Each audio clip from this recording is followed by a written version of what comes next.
Dan Allah Ta'ala itu seringkali melahirkan kedamaian lewat pintu peperangan.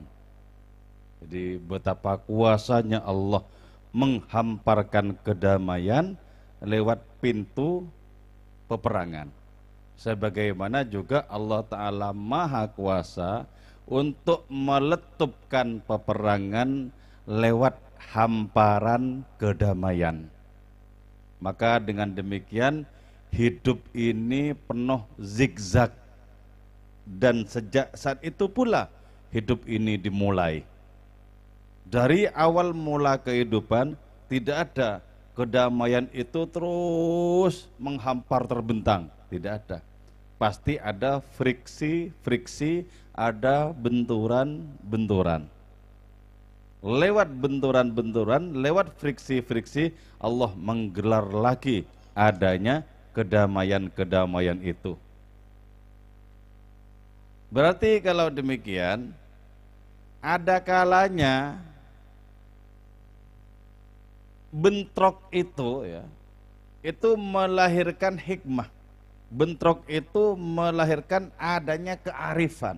Bentrok itu melahirkan sejumlah ilmu pengetahuan.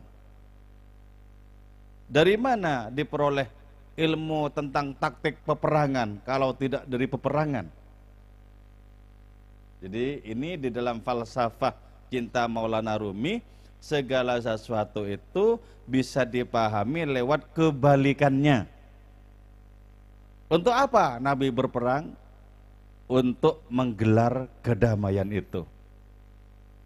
Jadi bait ini menggambarkan bahwa kedatangan agama Islam ke muka bumi itu serupa kedatangan rombongan tamu yang bermukim di halaman orang-orang yang tidak suka tamu itu. Jadi bayangkan coba ya, ada rombongan tamu datang ke rumah kita dan seenaknya mereka menggelar karpet di halaman rumah kita.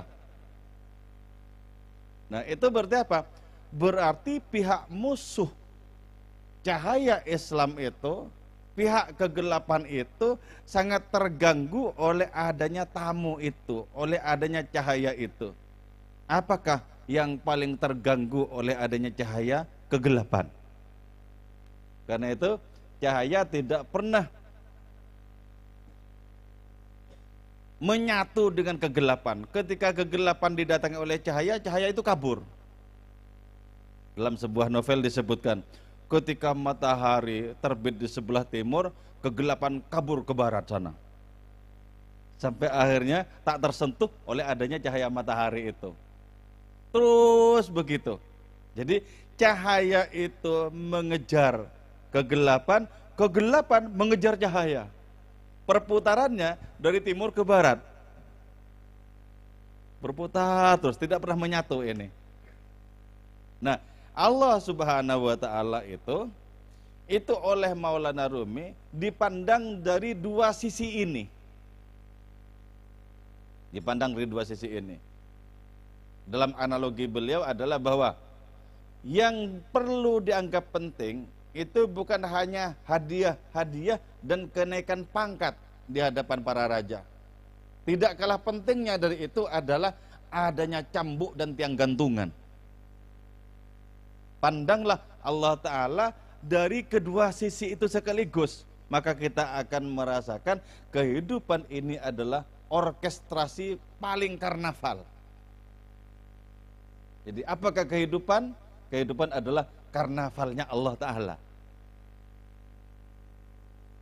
Jadi karena itu ya, jangan pandang bahwa Allah Ta'ala yang mengutus para nabi itu semata. Yang menyediakan lahan untuk para nabi yang berupa kegelapan itu juga Allah Ta'ala. Ka'annamad-dinu dhaifun halasahatahum.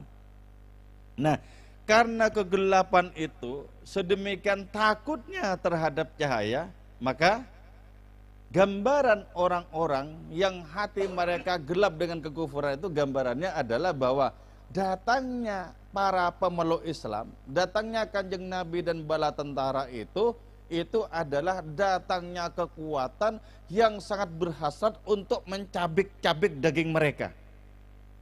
Ini kalau kita terapkan di dalam kehidupan kita, itu begini ya.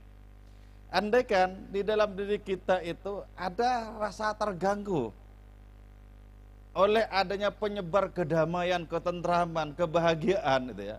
Itu berarti apa? Ada lapis-lapis kegelapan di dalam diri kita. Jadi kalau kita terganggu oleh perbuatan terpuji, itu berarti ada lapis-lapis kegelapan yang tidak mau diusik. Karena itu ya, ketika Nabi diutus itu, seluruh dunia itu disapu sebenarnya oleh cahaya Nabi. Tapi orang-orang yang tidak mau disapu dengan cahaya Nabi itu, mereka itu melakukan pemberontakan. Mereka itu melakukan pemberontakan. Nah, yang melakukan pemberontakan itu berarti apa? Menutup pintu-pintu hati mereka sehingga tidak terkena cahaya sang Nabi. Karena jelas ya, Nurul Mustafa Mala'al Akwan. Cahaya Kanjeng Nabi terpilih itu memenuhi alam semesta. Jadi penuh. Semesta ini tenggelam dalam cahaya Nabi sebenarnya. Tapi kan tidak otomatis karena tenggelam terhadap cahaya Nabi, lantas menyerahkan diri untuk dibimbing oleh cahaya Nabi. Tidak otomatis. Tidak otomatis. Yang tidak mau menyerahkan wajahnya kepada cahaya Nabi, otomatis menyerahkan punggungnya kepada cahaya Nabi. Dan orang yang menyerahkan punggungnya kepada cahaya Nabi, maka selamat malam, selamat bergelap gulita.